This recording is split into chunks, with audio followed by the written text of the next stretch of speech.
Bonjour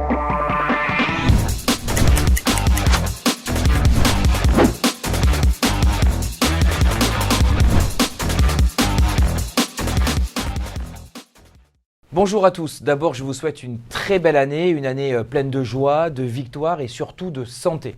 Et la santé, c'est justement le sujet que je souhaite évoquer avec vous aujourd'hui. Alors en effet, la santé, c'est aussi et c'est d'abord l'affaire des syndicats.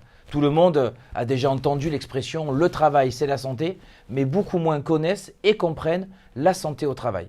Alors par exemple, vous êtes peu nombreux à savoir que les risques professionnels ont une branche dédiée à la sécurité sociale, une branche qu'on appelle l'AT-MP pour accidents de travail et maladies professionnelles. Vous allez me dire, mais pourquoi une branche dédiée ? Eh bien parce qu'en cotisant, les employeurs s'assurent contre les coûts des accidents et des maladies professionnelles.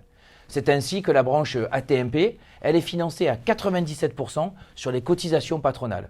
Et à l'inverse, le reste du budget de la sécurité sociale est financé par les cotisations de tous, qu'elles soient patronales ou salariales. C'est donc primordial de faire reconnaître sa maladie professionnelle, même si je concède qu'il existe encore de très nombreux freins.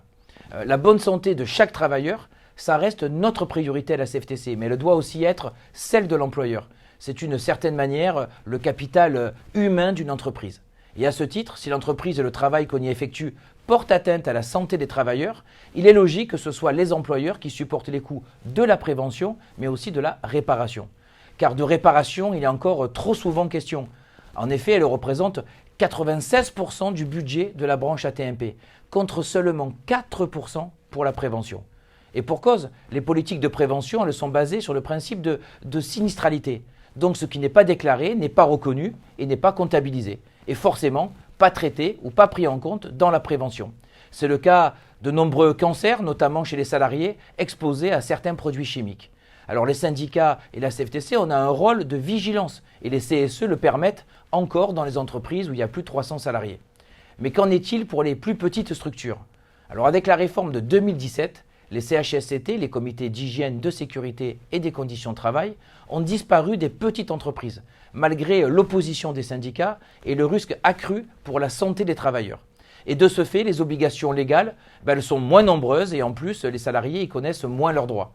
Et c'est encore plus vrai quand vous êtes intérimaire ou sous-traitant de postes trop souvent d'ailleurs surexposés au risque.